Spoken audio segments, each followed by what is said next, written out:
अस्सलाम वालेकुम गाइस आज हम पढ़ने लगे हैं glycolysis. The word glycolysis has been derived from two words, यानी कि ग्लाइकोलाइसिस का जो लफ्ज़ है वो दो लफ्ज़ों से मिलकर बना है।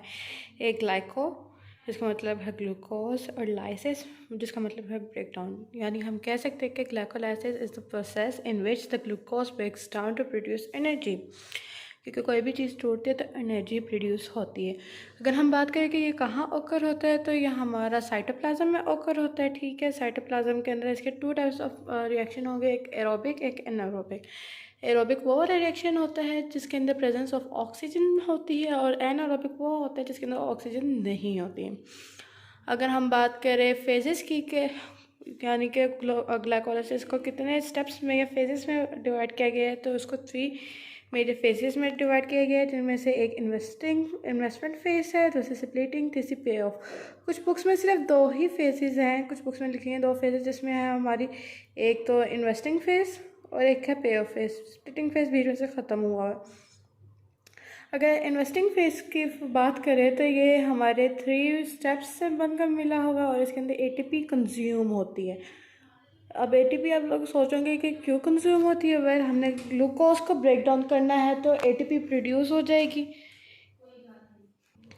एटीपी यूज़ होगी। फिर उसके बाद आपका स्प्लिटिंग फेज के अंदर ना हमारी एटीपी यूज़ होगी ना प्रोड्यूस होगी।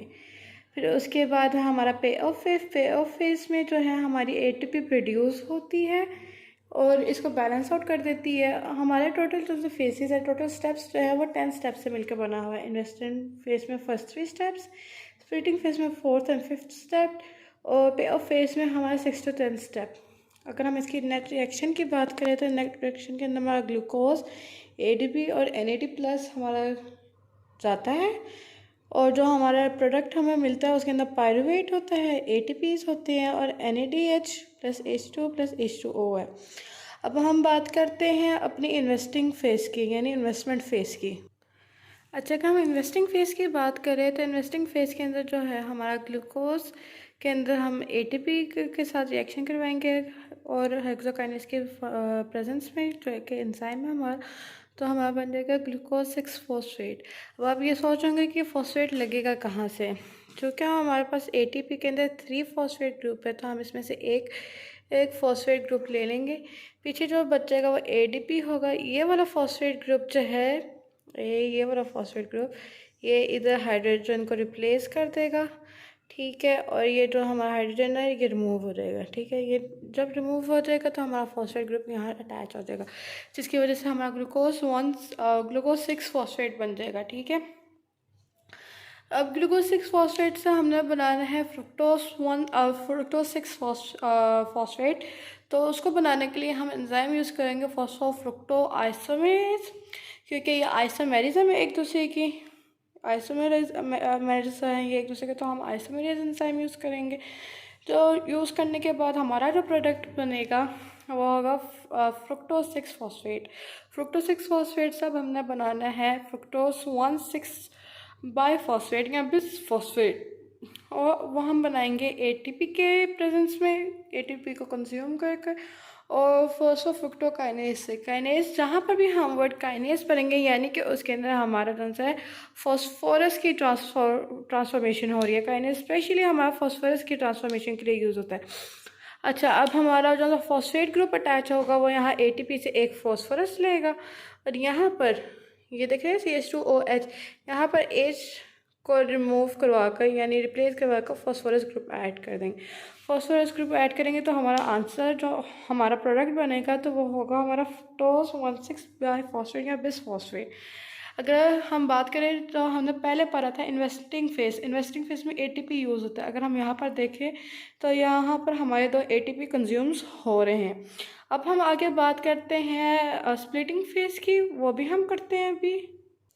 अच्छा, अगर हम स्प्लिटिंग फेज की बात करते हैं तो स्प्लिटिंग फेज के अंदर जो है हमारा फ्रुक्टोज 1,6 बाईफॉस्फेट जो है ये हमारा एल्डेस एंजाइम के प्रेजेंस में हमारा बन जाता है डाईहाइड्रोक्सी एसीटोन, और हमारा बन जाता है ग्लिसरल्डिहाइड 3 फॉस्फेट, और यह है डाईहाइड्रोक्सी एसीटोन फॉस्फेट। ठीक है, ये था हमारा step number 4, breaking down of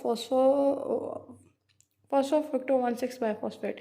ठीक है, अब हमारा जो स्टेप नंबर 5 है उसके अंदर हमारी आइसोमेरिज्म होगी, ये इंटरकन्वर्ट हो गए in the presence of triphospho isomerase. ठीक है, अब हमने अगर हम अब हमें जो चाहिए, अब हमने काम करना है ग्लिसरॉल्डिहाइड 3-फॉस्फेट के साथ। ठीक है, चूँकि ये एक दूसरे के आइसोमर्स है तो हम ये कह सकते हैं कि ये वाला प्रोडक्ट भी हमारा इसमें कन्वर्ट हो जाएगा, तो हमारे पास बन जाएंगे 2 ग्लिसरॉल्डिहाइड 3-फॉस्फेट। अब हमारा जो सा ग्लिसरॉल्डिहाइड 3-फॉस्फेट 2 दफ़ा बन चुका है, तो अब हम करते हैं ये पे ऑफ फेस के अंदर, जहाँ पर हमारी एटीपी प्रोड्यूस होगी with the other energy currencies. Okay, अब हम करते हैं पे ऑफ फेस।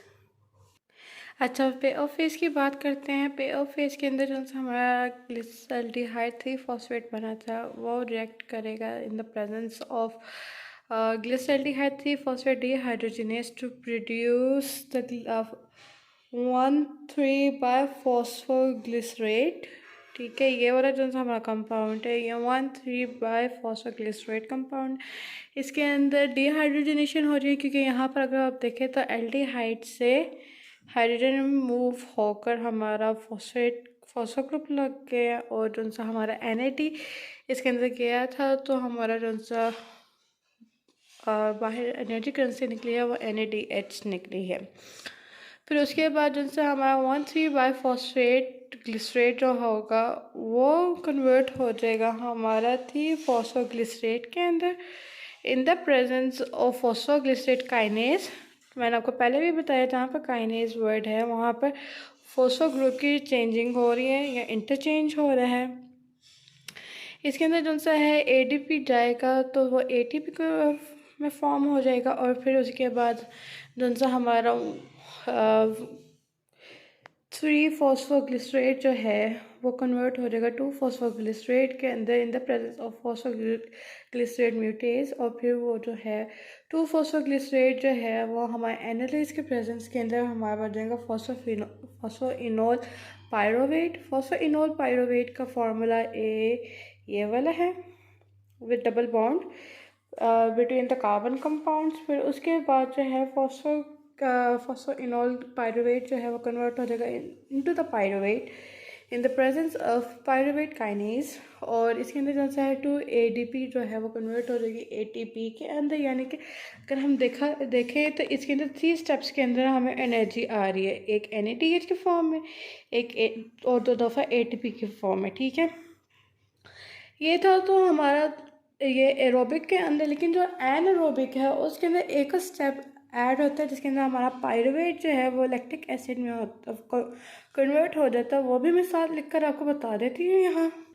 अगर एनारोबिक के बारे में पूछा जाए तो हम ये वाला फाइनल स्टेप लिखेंगे जिसके अंदर पायरुवेट कन्वर्ट होता है लैक्टेट के अंदर। इसके अंदर हमारी एनर्जी कंज्यूम होती है, प्रोड्यूस नहीं होती। इसके अंदर हमारा NADH+H पॉजिटिव फॉर्म होता है NAD के प्लस के अंदर, यानी एनर्जी कंज्यूम हुई है इन the presence of lactate dehydrogenase.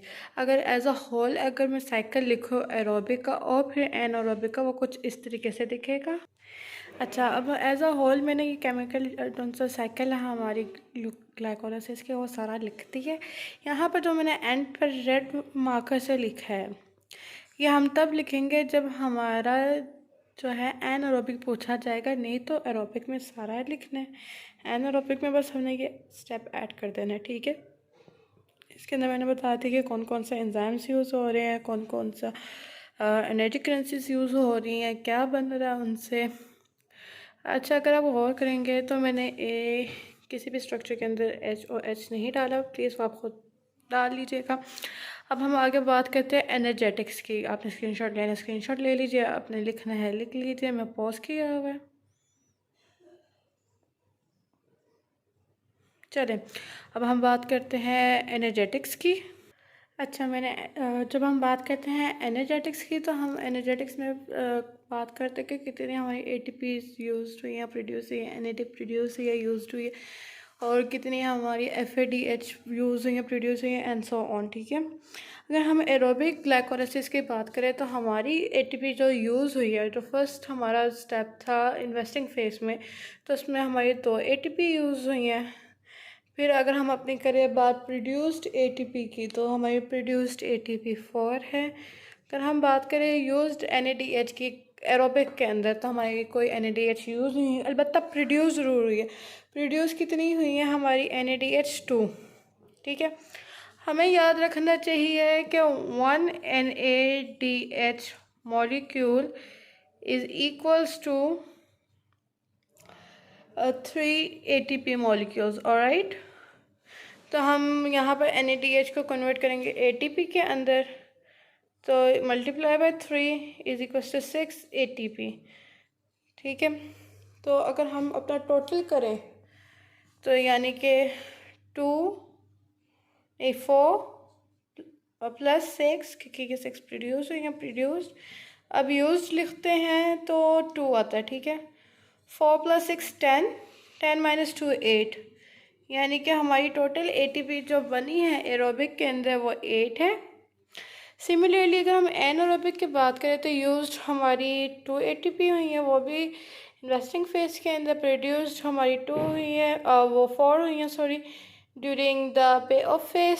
Use NADH2 हुआ है, उसको मल्टीप्लाई बाय 3 करेंगे तो 6 ATPs यहाँ पर प्रोड्यूस हुए हैं। और यूज्ड NADH जो है हमारा, वो एनारोबिक के अंदर हुआ है, वो भी during the formation of lactate, तो वो भी 2 है, 2 यूज़ हुए हैं, तो multiply by 3 is equals to 6 ATP।